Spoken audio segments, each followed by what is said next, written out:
আসসালামু আলাইকুম।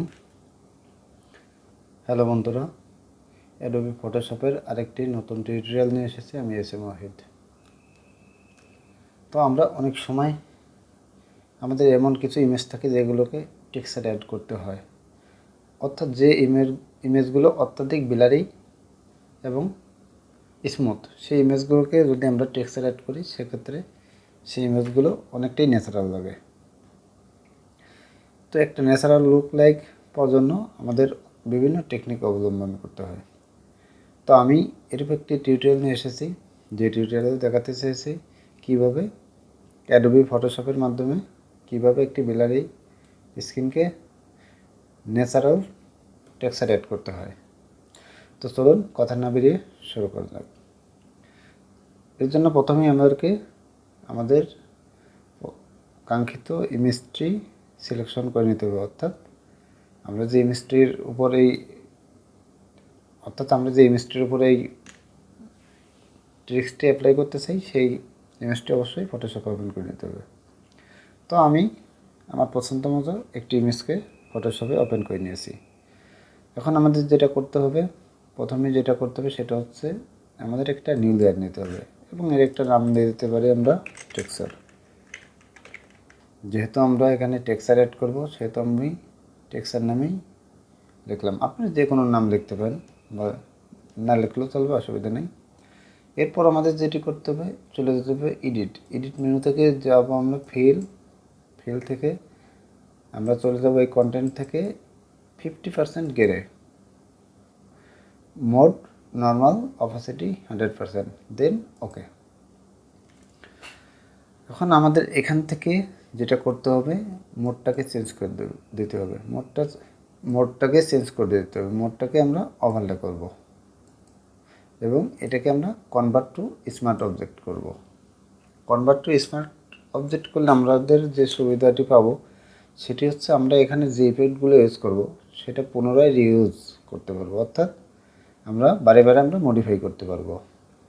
তো ঠিক আছে, আমরা কনভার্ট টু স্মার্ট অবজেক্ট করার পরে আমাদের চলে যেতে হবে ফিল্টার মেনু। ফিল্টার থেকে আমরা দেখাচ্ছি আবারও ফিল্টার থেকে চলে যাব ক্যামেরা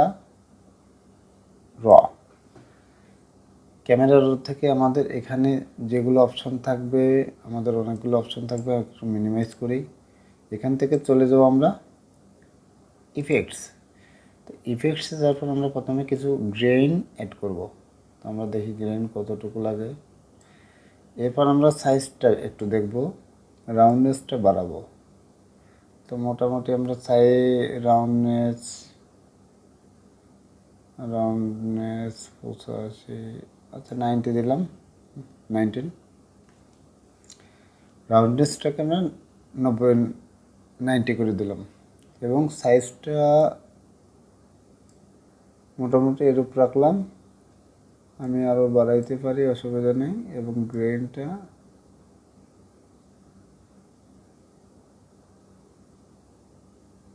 এরূপ রাখলাম, দেন ওকে। যদিও পরবর্তীতে আমরা কম বেশি করতে পারবো, আমাদের যদি ইমেজের প্রয়োজনে আমাদের কম বেশি করতে হয় সেটা আমরা করতে পারবো, দেন ওকে। এখন দেখুন আমাদের ইমেজের উপর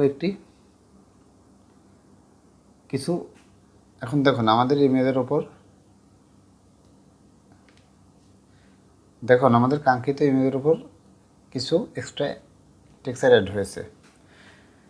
তো এখন আমাদের যেটি করতে হবে, আবার চলে যাবো ফিল্টার থেকে চলে যাব ফিল্টার থেকে স্টাইলাইজ থেকে এমবসে যাওয়ার পরে এখান থেকে আমাদের অ্যাঙ্গেলটা থাক, আমরা অ্যামাউন্টটা একটু বাড়িয়ে দেব। কতটুকু দেবো দেখি একটু, ওকে 56, ওকে। এবং হাইটটা ওকে 33 এবং অ্যাঙ্গেল এর উপর রেখে আমি ওকে করছি। তো দেখুন here is before, here is after, okay. তো আমরা এখন আরেকটু বিলার ইফেক্ট ইউজ করতে পারি। ফিল্টার থেকে বিলার থেকে গসিয়ান বিলার। তো তো গসিয়ান বিলারে যাওয়ার পর আমরা হালকা একটু 0.04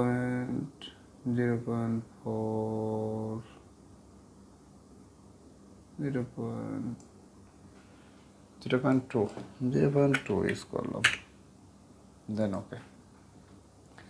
এখন আমাদের যেটি হয়েছে, আমাদের এই ইফেক্টটি পুরা ইমেজের উপর বসে গেছে। তো আমরা কী করবো, আমাদের পুরো ইমেজে যেহেতু ইউজ করবো না, তো আমরা এটাকে লেয়ার মাস্ক করে নিচ্ছি এবং ইমেজ থেকে চলে যাব অ্যাডজাস্টমেন্ট থেকে ইনভার্ট করলে যেটা হচ্ছে, এখন কিন্তু আমাদের ইফেক্টটি আর দেখা যাচ্ছে না। তো ভয়ের কিছু নাই, এটাকে আমরা ফরগ্রাউন্ড কালারটাকে হোয়াইট করে নেব, এফ দেন ওকে। এবং কিবোর্ড থেকে বি চাপ দিলে বিরাজ টুল সিলেক্ট হবে এবং কিবোর্ড থেকে বি চাপ দিলে বিরাজ টুল সিলেক্ট হবে এবং আমরা এখান থেকে বিরাজ টুল সিলেকশন করে নেব। অপাসিটি 100 এবং ফলোটা 100 থাকবে, দেন আমরা ড্র্যাগ করব।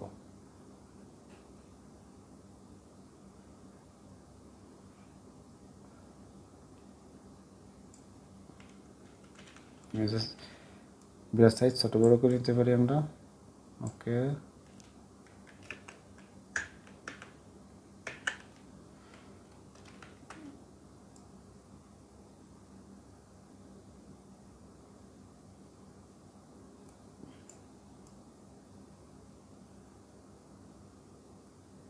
ওকে, ঠিক আছে। এখন আমরা কিবোর্ড থেকে শিফট কন্ট্রোল অল্টার প্রেস করব, তাহলে আমাদের একটা স্ক্রিনশট হয়ে যাবে। এখন আমাদের যেটা করতে হবে, আমাদের পুরো ইমেজে তো এখন আমাদের যে অংশগুলো ডার্ক আছে অর্থাৎ শ্যাডো আছে, সেগুলোকে আমরা একটু ব্লার ইফেক্ট দিয়ে দেবো যাতে আমাদের আরও ন্যাচারাল মনে হয়। সেক্ষেত্রে অবশ্যই 50% স্ট্রেন্থ রাখতে হবে। আপনি কমান্ড ওকে, ওকে,